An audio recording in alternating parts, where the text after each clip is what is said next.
There are many different forms of resistance we can use to train for muscle growth.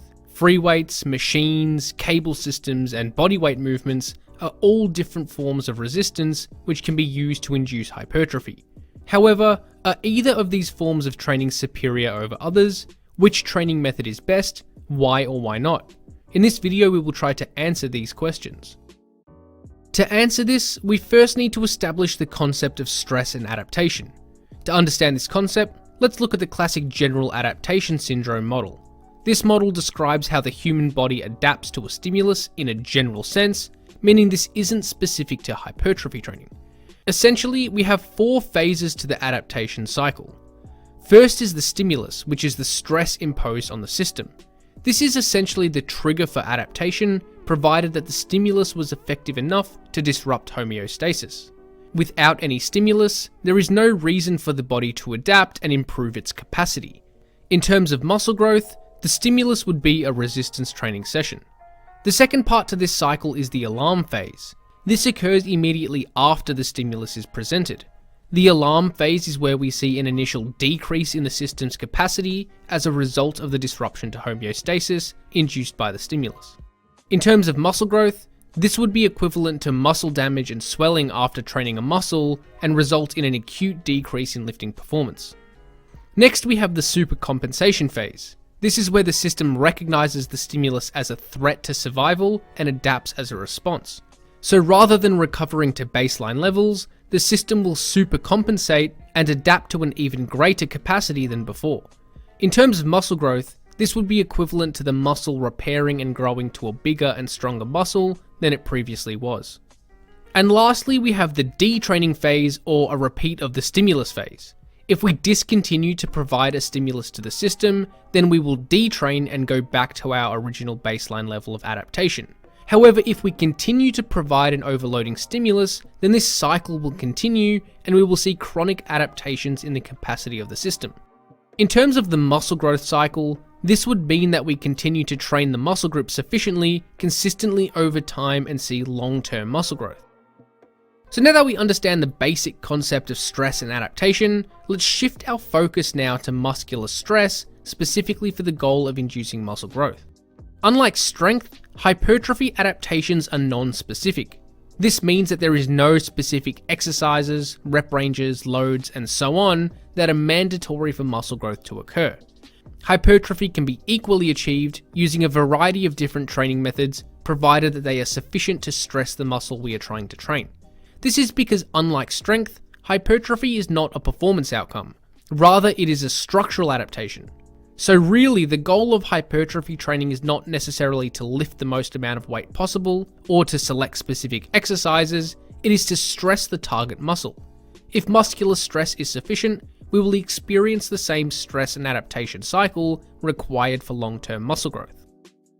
This relates back to the original question we are trying to answer, which is what type of exercise is best for hypertrophy training.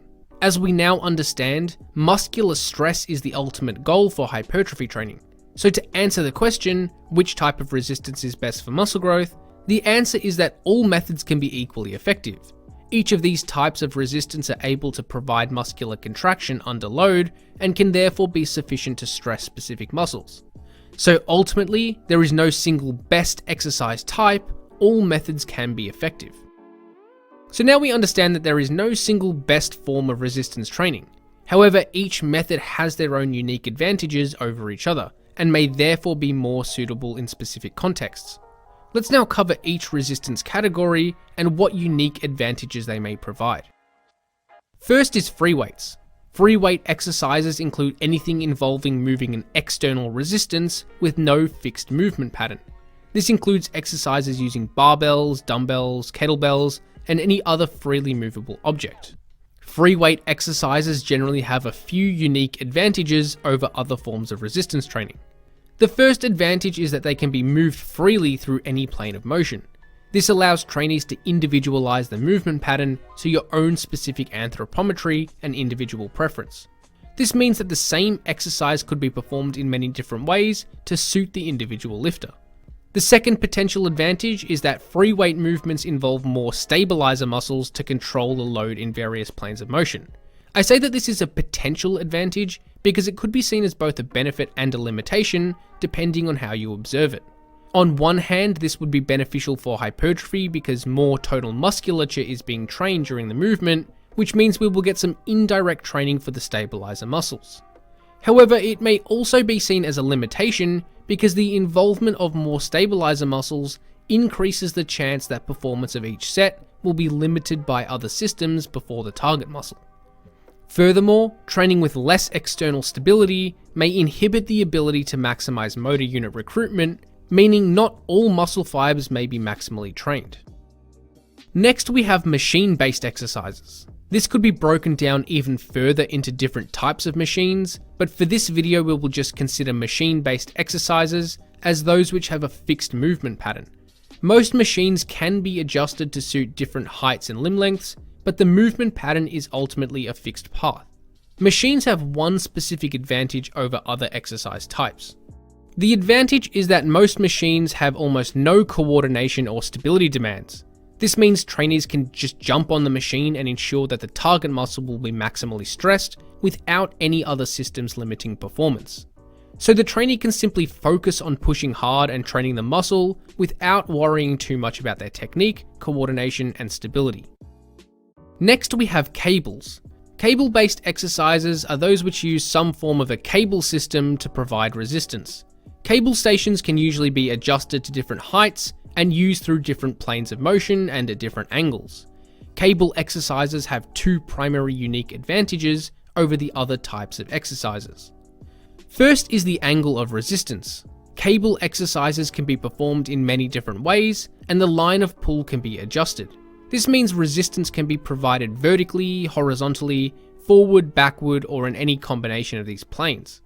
This can be achieved by adjusting a combination of the cable position and the position of the lifter.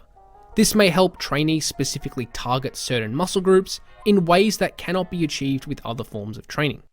And the second unique benefit of cables is the tension curve that it provides. Because cables apply a constant resistance no matter where it is pulled from, the tension curve is generally more consistent throughout the exercise compared with other forms of resistance training. This means we may be able to stress the muscle more evenly throughout the entire range of motion, rather than only being challenged maximally at one specific portion of the movement. And the last form of resistance we will cover is bodyweight exercises. This refers to any exercises which primarily use the individual's body weight to provide resistance. External load can also be added to bodyweight exercises, which somewhat blurs the distinction between bodyweight and free weight movements. Bodyweight exercises also share similar characteristics to free weight lifts, but they probably have one unique advantage over the other types of exercises. This is not really a physiological benefit, but rather more of a practical benefit. The benefit is that bodyweight lifts require very little equipment in addition to your own body. This can therefore be a minimalistic way of training for those who may train from home or with minimal equipment. So to finish this video, let's summarize what we have discussed. First, we need to understand that adaptation is caused by stress to a system. In terms of muscle growth, this means that we provide stress through resistance training, and muscle growth occurs as a result of consistent training over time. Hypertrophy is a structural adaptation, not a performance outcome, which means that it is non-specific to any form of exercise. Therefore, we can achieve equal hypertrophy outcomes by stressing the muscle through different means. So really, there is no particular best type of resistance. All forms can be effective when trained with high effort levels. However, each form of resistance has its own unique advantages over the other styles. This means certain methods may be more or less effective based on the specific context of each trainee. Ultimately, trainees can implement a combination of different exercises based on equipment availability, personal preference, and what exercises seem to provide the best indicator of hypertrophy adaptations.